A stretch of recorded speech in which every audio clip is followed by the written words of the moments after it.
Hello, everybody, and welcome to the Tavern. This week, we are going to be discussing campaign beginnings. So, kind of how we, from a player's point of view, prefer to have a long-term campaign begin.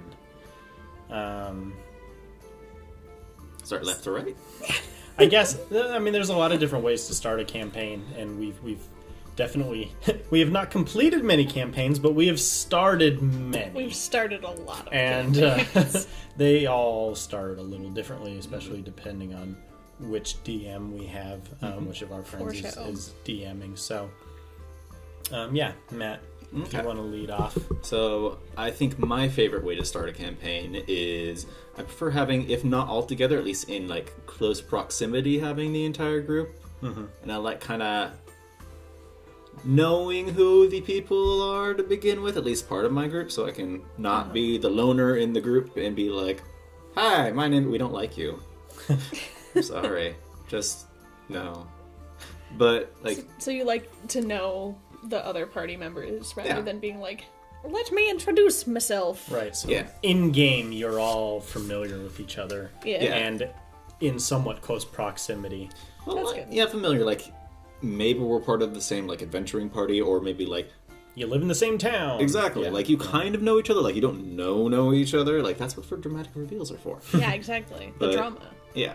But I do like being kind of in close proximity so we can work together and just kind of going through the motions of starting the campaign, if nothing else. And also, if we're together, that also means we can go more quickly through the events of what we want to get to instead of building up the storyline too much first.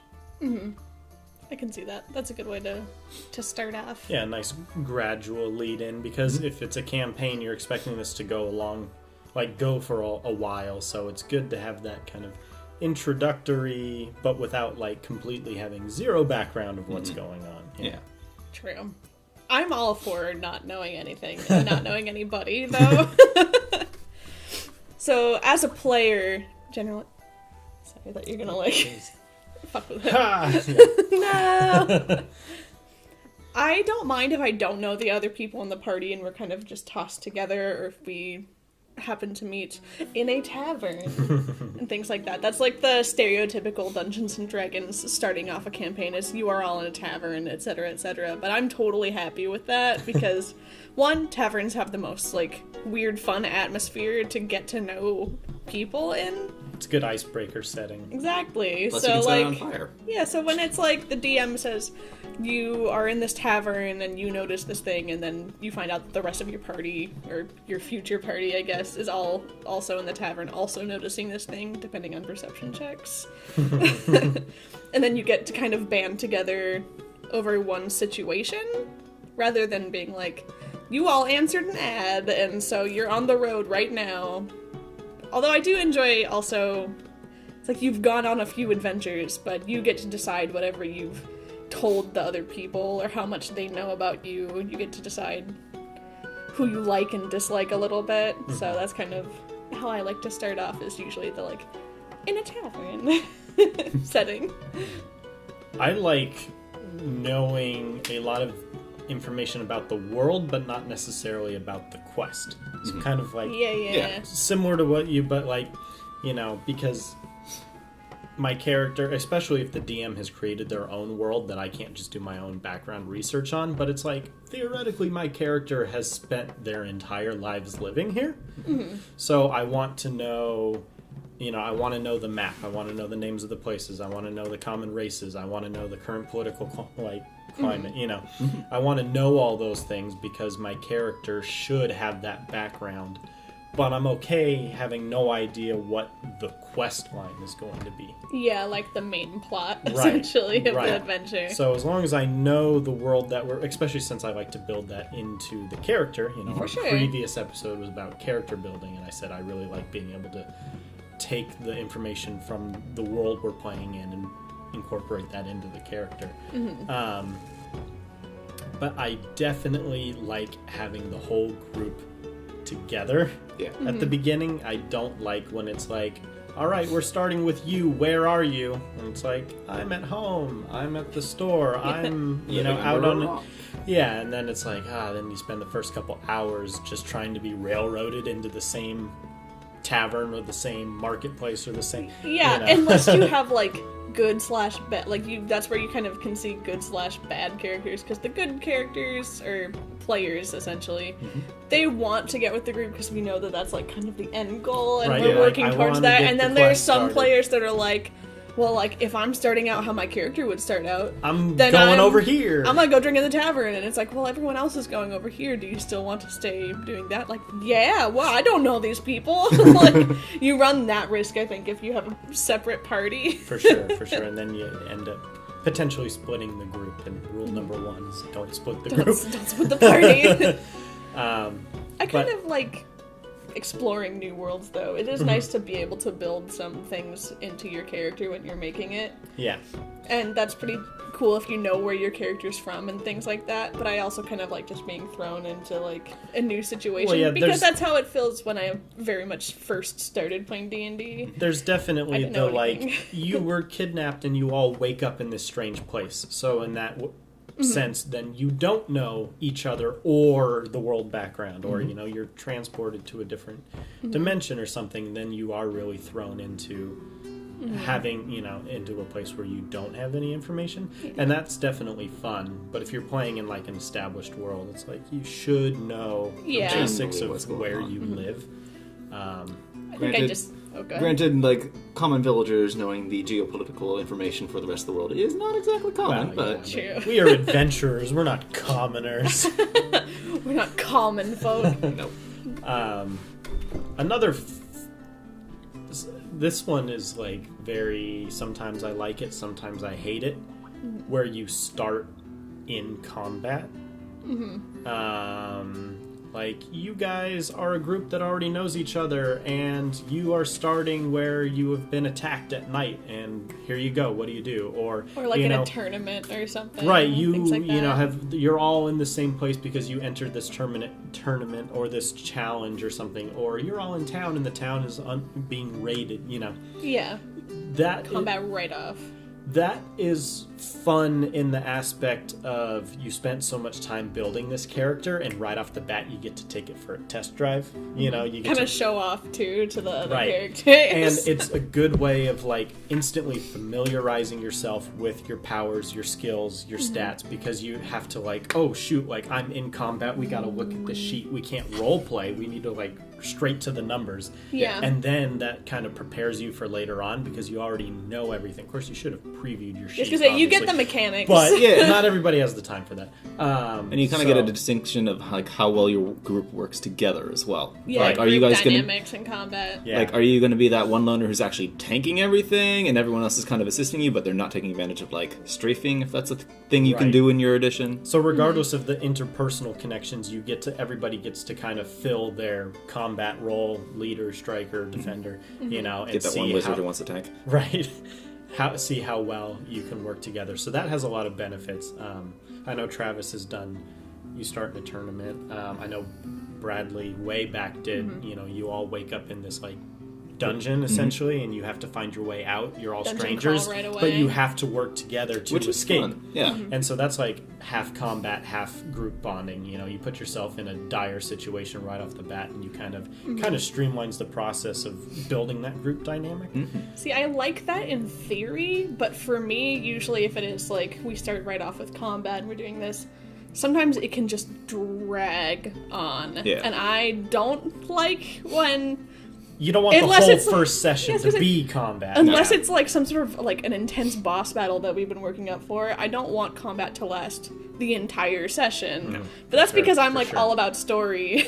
So maybe I'm a little bit biased there. Well, yeah. And that's kind of why I said like sometimes I like it, sometimes I don't, because it really does depend on how it's done. If it's like a multi-level event that's going to take a while, then like it would have been nice to have some build up beforehand. But if it's just like a quick like, oh, your town's under attack and you just have to kill a few people, then that's not so bad. So depending on how intense the initial combat is, could really depend on if it is beneficial or detrimental to the storyline that you're trying to develop. If it's story driven. If it's story driven, I'm all for it. Like, this is the geopolitical thing that's going on, and it's, one faction attacking another faction, and then that gives you motivation for the quest you have to go on afterwards. That, that is definitely useful. Yeah, though this is one kind of scenario that I've not encountered playing with you guys, but like various video games you see it pretty often, is where you have a bit of storyline, then you get immediately to like a battle, and then you immediately get your ass handed to you, and then that's a story-driven defeat that's supposed to happen, and things go on. Like you face the final boss in the first 2 minutes, and then the rest of this game or campaign is building up to like take that guy on again. I haven't faced something like that, but we have had like very obvious like story moments that we couldn't, like, no matter how hard we tried. Like, we couldn't alter the fact that rocks were falling and we died. Because we're supposed to die at that specific point. Even if we, like, get a nat 20 and blah, blah, blah, blah, blah. Right. I do remember that, because we woke up in the Raven Queen's realm and all that stuff, and that was what was supposed to happen. Yeah, so it's an important plot point that, like, even though some of us rolled really well, it's like, no, you still died, though. It's like, what? But it was... Not even nat 20s can save you from death. Right. No, not even. I wish. I guess I'm trying to think. So these are all the types of beginnings that we have experienced. What about ones that we kind of want, or we? Right. So still thinking from the player point of view, not from like the DM point of view of starting a campaign. From the player point of view, what is like a beginning that you're like, it would be really nice to start a session this way, but it just has never worked out that way. I can't think of any at the top of my head, but if you can think of some, like honestly, like I would like to like an academy start kind of thing. Oh, like you all kind of start off not necessarily as students, but maybe less like acolytes or something, like in the same city, and you all kind of generally are familiar with each other, but you don't really know each other, and then you're kind of forced into a situation. We kind of all start off as like, "Hi, Megan." Bye, Megan. Walks by the window. We all kind of start off as like battle seasoned, I'm 400 years old and I've been doing this all, Unless you made your character to be like, I'm 4. Yeah.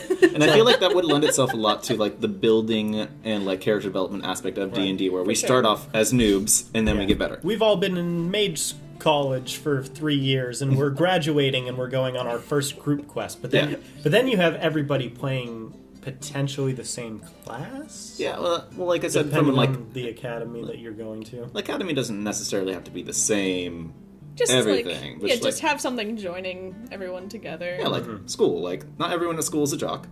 Fair enough. Yeah, that would definitely be I think that would be really interesting. But you definitely, I think, have to start really low level for that. Because if we are, like, we're noobs and we're all learning these different things together, then you're definitely starting really low level, which sometimes it's fun to start at level 1 and build up that character and like watch them progress, but sometimes it's like, I know if I just make it to level 3 I can have the thing that I really want, and I'm just gonna like be grumpy about it until then. Like, I think that would be a good thing for the first session, is like development from like you know nothing to something I like. And like, what if discovering your power? Yeah. And now, I know we're kind of going down a little tangent here, but like I'm kind of it's got my gears turning. Like, if when you created that character, if your whole group is starting in this academy setting or whatnot, what if when you built the character, you did not pick a class? Interesting. Okay. So you don't have these powers, and you just have your race and your basic equipment. Because you're just starting off in school, and part of that first session is based on these trials or whatever you go through. And how well you do on that picks your class. Determines your class. Yeah, so you don't necessarily get to choose your class. It's decided for you based on your performance in that first session. All right. And then you have to go from there. Yeah, like your personal That'd be a fun way to play. That would be really interesting. Yeah. We should do some sort of weird academy. We should try that, because then Jedi Academy. Right? Because then not everything is in your control necessarily. Yeah. But your character then gets tweaked based on the situation. Right. So then you would go into the character builder, add the class, change the stats real quick to fit that class, and then that's what you get to roll with. Like, you could automatically level up to like level 2, and then you go from there. I was talking with you about how I like sort of small aspects as a DM, when I'm running a game, I like to have those sort of small aspects of randomization. I think that'd be a really fun way to sort of surprise the players and have things be random specifically for their character rather than just like random things they encounter in the world. Right. It'll definitely change the way they view their character and how they play the character when they decide, like, they find out, oh, I'm going to be really good at casting, so I'm going to be a caster now. And they didn't know that before. I think that's really interesting. Yeah. Well, I think definitely the longer we play D&D and the more campaigns that we have, the more we want something different. Not that we get bored, but it's just like, oh, I've seen this before. You want something new. Right, so. Something that kind of inspires us and makes us think a bit more about what we're doing. Yeah. I don't want to play The Hobbit again and again and again. Yeah. As much as I love The Hobbit. Right. I don't want Anyway, to do what's your favorite campaign that you've played? How did it start? You know, were you all together? Were you super powerful? Did you start off with nothing? You know, Were you in a tavern? Were you in a tavern? You were probably in a tavern. You were probably in a tavern. That's why you're here. But, Comment if you were in a tavern. anyways, thanks for watching. Click on the link to our previous video that will be at the end of this video, and thanks for watching.